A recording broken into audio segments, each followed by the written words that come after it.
podemos conformar a una forma de ser, sino que siempre estamos buscando algo mejor. Y entonces todos tenemos enfrente de nuestras vidas, tenemos metas, tenemos visiones, tenemos sueños, tenemos estos objetivos que son los que nos hacen levantarnos todos los días y los que nos permiten ir avanzando en lo que es nuestra vida.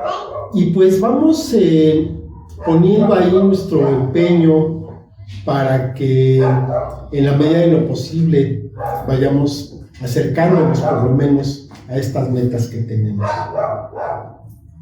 Nos mantenemos enfocados en eso que tenemos por delante, pero en ocasiones podemos llegar a ese lugar y entonces nos preguntamos, ¿y ahora qué sigue? Podemos descuidarnos y podemos ver que en nuestra vida, pues las cosas no siempre son hacia arriba, no siempre son color de rosa, sino que a veces damos un paso para adelante y dos para atrás y nos encontramos con este tipo de dificultades. Y yo quiero platicarles acerca de un personaje que se encuentra en la palabra, que es un personaje que yo creo que todos conocemos, o por lo menos hemos escuchado hablar de él. Me estoy refiriendo a David, el rey David. Es uno de los personajes más importantes que aparecen en la palabra.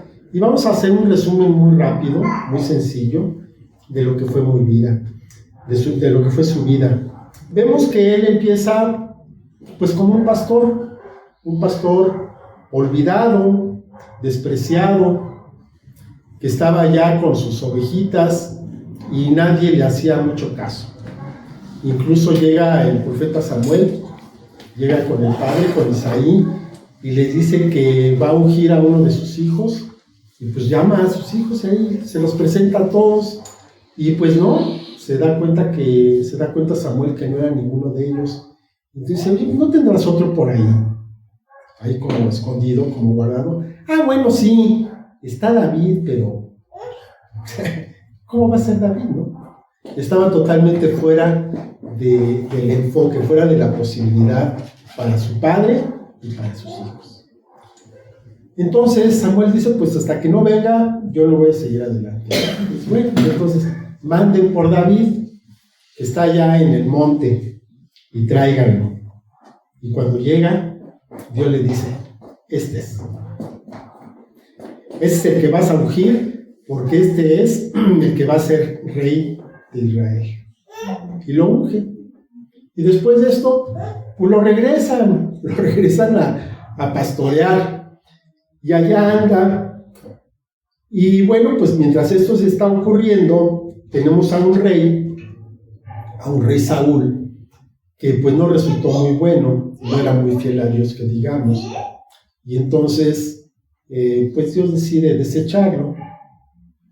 Y no solamente lo desecha, sino que pues ya lo deja desamparado. Y empieza a tener algunos problemas físicos. Tenía unos dolores de cabeza tremendos. Y pues alguien le dijo, oye, pues qué tal que traemos aquí una persona que toque para ti, que toque la lira, y pues, a lo mejor con eso te sientes mejor. Y manda por David, por aquel pastorcito que andaba por allá que sabía tocar la lira. Lo traen, y cuando empieza a tocar, el rey tiene alivio de su dolencia, y entonces lo mantiene ahí a una dulzura. Pero la vida sigue, él no vivía en la corte, sino iba ocasionalmente cuando era requerido, pero su ocupación habitual seguía siendo ser pastor, allá en el monte olvidado. Y en una de tantas ocasiones, el padre de David lo manda con algunas provisiones para que vaya a ver a sus hermanos que estaban precisamente en el ejército del rey Saúl, estaban en guerra contra los filisteos. Entonces dice, oye, pues llévales esto de comida, dale saludos ahí a su jefe, a sus superiores, pues para que lo tengan bien, ¿no? Tengan bien a mis hijos. Y entonces, estando en esa circunstancia, él ve que hay un gigante en el ejército de los filisteos, Goliat, que todos hemos escuchado en la historia. Y entonces él se levantaba, todos los días desafiaba al ejército de Israel y blasfemaba el nombre de Dios. Y entonces lo oye David y dice, pues, ¿cómo es posible que este incircunciso, mugroso, venga y esté insultando, no a ustedes, no a ustedes el ejército, está insultando a Dios y nadie se levante? Lo dejan que diga todo lo que quieran, todas las barbaridades que trae, y nadie hace nada. Y entonces él decide ir, levantarse y matar a aquel gigante. Y lo logra. Esto provoca que los corazones de todas las personas que estaban ahí presentes y todas las que después escucharon la historia se vayan pues tras de David. Y a Saúl, si de por sí andaba mal, pues queda todavía peor, porque ya el aprecio de la gente, de todo el pueblo de Israel, ya no estaba con Saúl, estaba con David. Entonces Saúl quiere matar a David. Y David sale corriendo sabiendo que Saúl lo está persiguiendo para matarlo. Y lo mantiene lejos de su tierra durante mucho tiempo, y cuando hablo de mucho tiempo, estamos hablando de unos 10 años, que estuvo alejado de su tierra, alejado de su familia, alejado de sus amigos, y estaba por allá en el monte perdido, escondiéndose, porque si lo encontraba Saúl, lo iba a matar. Pero bueno, las cosas empiezan a cambiar. Muere Saúl, él regresa con toda la fama que tenía, y entonces casi de inmediato lo hacen rey de Judá. Poco tiempo después lo hacen rey de Israel. Dios se le aparece y tiene un pacto con él, el pacto davídico del que todavía leemos y estudiamos. Tiene victoria sobre todas las naciones de alrededor, sobre los amonitas, sobre los sirios.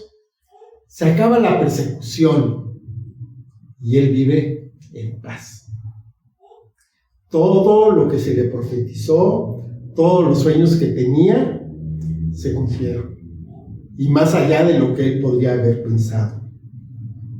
Digamos que estaba en el clímax de su vida, en la mejor etapa de su vida. Y entonces ahí, el bueno de David se podría haber preguntado, bueno, ¿y ahora qué sigue? Pues ya tengo todo. Ya estoy en la posición más alta que me puede dar este mundo. Soy el rey de mi pueblo. Pues ya, ¿qué más? ¿Qué más me espera? Tengo victoria en donde quiera que mando mis ejércitos, tengo la victoria. Y en esa ocasión empiezan los problemas. Porque el bueno de David baja la guardia. Y leemos en el segundo libro de Samuel, en el capítulo 11, voy a ir leyendo nada más algunos de ellos. En el versículo 1 dice: aconteció al año siguiente, en el tiempo que salen los reyes a la guerra, que David envió a Joab, y con él a sus siervos y a todo Israel, y destruyeron a los amonitas y sitiaron a Rabá, pero David se quedó en Jerusalén. Y ahí empezamos con problemas. Era el tiempo en que los reyes salían a pelear. ¿Y qué hizo el bueno de David? Mandó a su general, y él se quedó en su casa. Porque decía, ¿para qué voy? Si de todos modos voy ganando. Mejor aquellos que estén ahí peleando, y yo me quedo en mi casa a disfrutar de un muy merecido descanso. Y sigue el versículo 2. Y sucedió un día al caer la tarde que se levantó David de su lecho y se paseaba sobre el terrado de la casa real, y vio desde el terrado a una mujer que se estaba bañando, la cual era muy hermosa. Entonces aquí detallitos. Seguimos contándole al bueno de David. Al caer la tarde se levantó de su lecho. O sea, madrugó, ¿no? ¿Verdad? Ya tardecito, no tenía nada que hacer, Su ejército estaba quién sabe en dónde, peleándose, dando su vida por su reino. Y él en su casa, descansando, se levanta ya tardecito, sale al terrado, ¿no? a ver qué ve. Y lo que ve, pues es a una mujer que se estaba bañando. Y además, era muy hermosa. Y dice el verso 4, envió David mensajeros y la tomó. Y vino a él, y él durmió con ella. Luego ella se purificó de su inmundicia y se volvió a su casa. ¿Qué quiere decir? Pues tuvieron relaciones. Y además, David sabía quién era. Se llamaba Betsabé. Y era la esposa de Urías, uno de sus generales. O sea, no era una que iba pasando, él sabía quién era. Y a pesar de saber quién era, mandó por ella. Y tuvo relaciones con ella. Y seguimos, versos 5 o 6, porque la historia cada vez se pone mejor. ¿Cuál es el capítulo? 12. 11. ¿El segundo de Samuel? Segundo Samuel, sí, perdón, 11. Y dice versos 5 y 6, y consiguió la mujer y envió a hacerlo saber a David, diciendo, estoy encinta. Entonces David envió a decir a Joab, envíame a Urías, Eteo. Y Joab envió a Urías a David.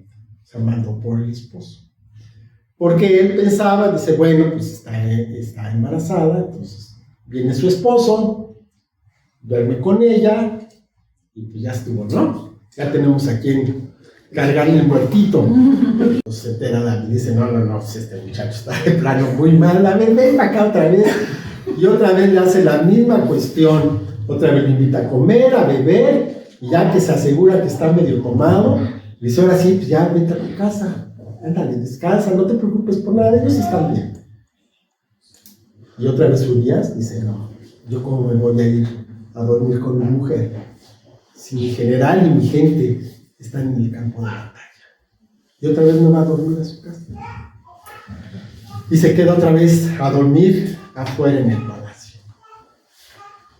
David se entera y dice, ay, este muchacho, que voy, lo que tengo que hacer por él. Y entonces dice el verso 15. Escribió en la carta diciendo, pongan a Urías al frente de lo más recio de la batalla y retírense de él para que sea herido y muera. Esta carta se la escribe David a su general, a Joab, y le dice, le vas a hacer así. Ya que no quiso ir a dormir con su esposa, pues entonces vamos a tener que tomar medidas más drásticas, y entonces le hacemos así. Va a parecer como que pues, fue una cuestión de la batalla, y va a morir, y entonces pues, yo me quedo con la esposa, me quedo con el chamaco, y todos contentos aquí. No ha pasado nada, todo está muy bien. ¿En qué estado mental se encontraba ya David? Estaba totalmente fuera de sí. Este no es el David que escribió Jehová es mi pastor y nada me faltará. ¿Y por qué? Porque llegó a su punto más alto, bajó la guardia y permitió que otras cosas llegaran a sus vidas. Ya no estaba aquel Dios en su corazón, ya su corazón estaba lleno de vanidad. Y en ese punto, que podríamos decir que es el punto más bajo, Dios le manda a un profeta para que lo confronte. Cuando se da cuenta de lo que hizo, pues David entra en una situación muy difícil. Dice el capítulo siguiente, 12:9. Dice el profeta, Dios a través del profeta, ¿por qué pues tuviste en poco la palabra de Jehová, haciendo lo malo delante de sus ojos? A Urías Eteo heriste a espada. Fíjense, tú lo heriste a espada. No fue en el campo de batalla, no fue el enemigo, tú lo heriste a espada. Y tomaste por mujer a su mujer y ahí lo mataste con la espada de los hijos de Amón. Por lo cual ahora no se apartará jamás de tu casa la espada, por cuanto me menospreciaste y tomaste la mujer de Urías Heteo para que fuese tu mujer. Terrible, terrible. En este punto, David pudo haberse hecho algunas preguntas. Una de ellas, bueno, me doy cuenta de lo que hice. Y viendo esto, me pregunto, bueno, ¿hasta dónde tengo que caer?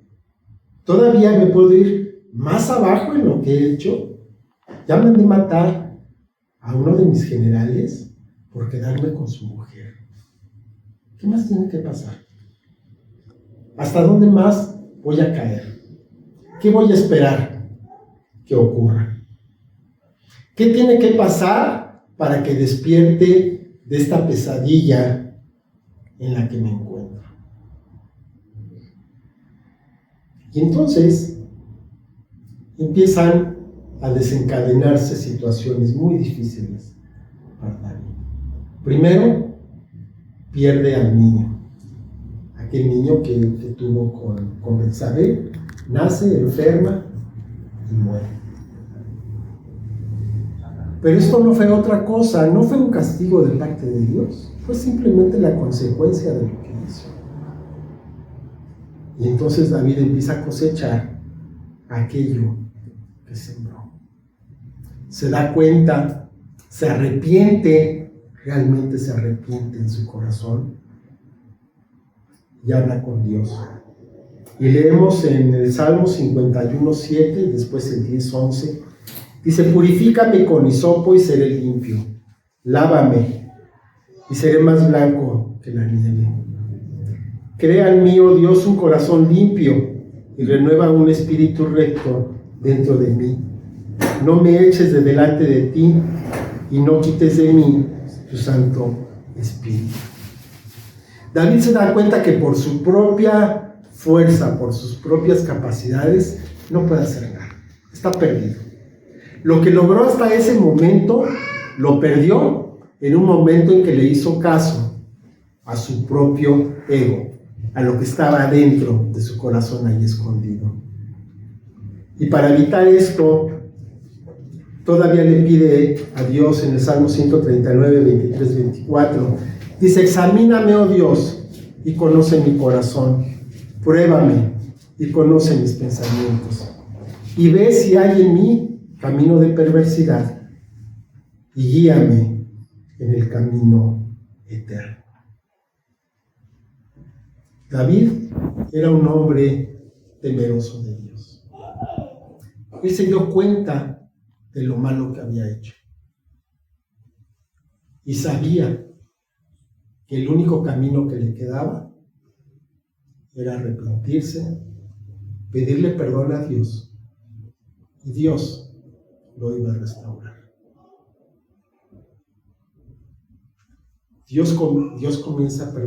David comienza su vida en el desierto, olvidado, solo, con un puñado de ovejas. Pero en ese lugar, solo, pudo encontrarse con Dios, pudo saber quién era y pudo confiar en Él.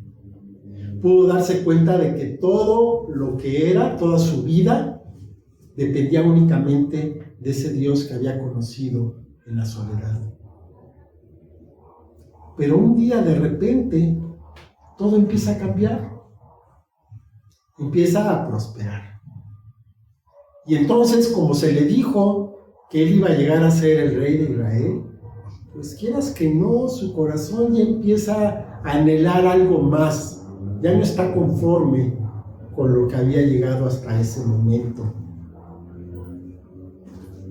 Sí vinieron tiempos difíciles, pero él estaba pensando, porque conocía a Dios, que algún día eso iba a terminar y que él iba a terminar como el rey de todo Israel. A pesar de que tuvo que salir corriendo al desierto, a pesar de que su vida no fue fácil, a pesar de que sus convicciones se vieron cuestionadas, él sabía que al final Dios iba a responderle y le iba a cumplir aquello que le había prometido. Cuando estaba en el desierto, buscaba a Dios. Pero cuando estuvo en la ciudad, cuando estaba en su casa, cuando tenía lujos, cuando la gente le servía, entonces dejó de ver a Dios.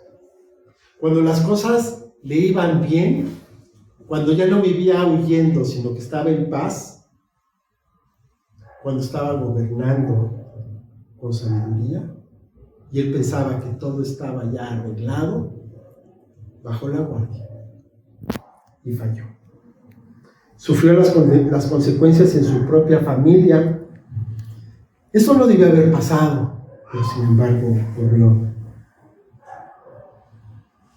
Y cuando se da cuenta de lo malo que había hecho, en el suelo, tirado, llorando, no se quedó ahí.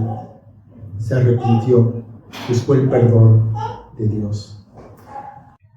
Estés donde estés,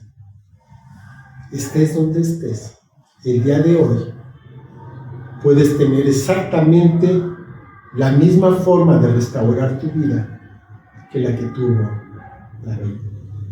¿Qué hizo David cuando se dio cuenta de lo mal que estaba? Buscó a Dios, se arrepintió, pidió perdón y pudo ser restaurado. En donde sea que estés, Dios te está esperando.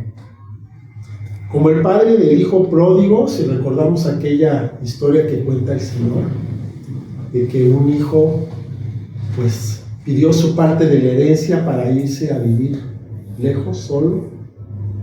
Y el padre, a pesar de que aquello era una cosa muy ofensiva, no se lo negó, le dio su parte de la herencia.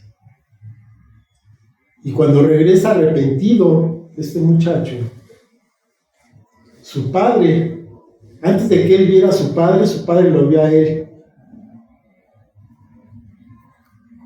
Y sale a buscar a su hijo y lo abraza y lo ama. ¿Por qué Dios nos quiere también restaurar? Él también está a la puerta de la casa, esperándonos para que podamos regresar al hogar y podamos continuar con nuestra vida, pero ahora teniéndolo a un lado. Y Dios te dice: ¿qué estás esperando, hijo? ¿Qué quieres que pase? ¿Qué tan bajo quieres caer? Aquí estoy. Vamos a cerrar nuestros ojos y vamos a orar.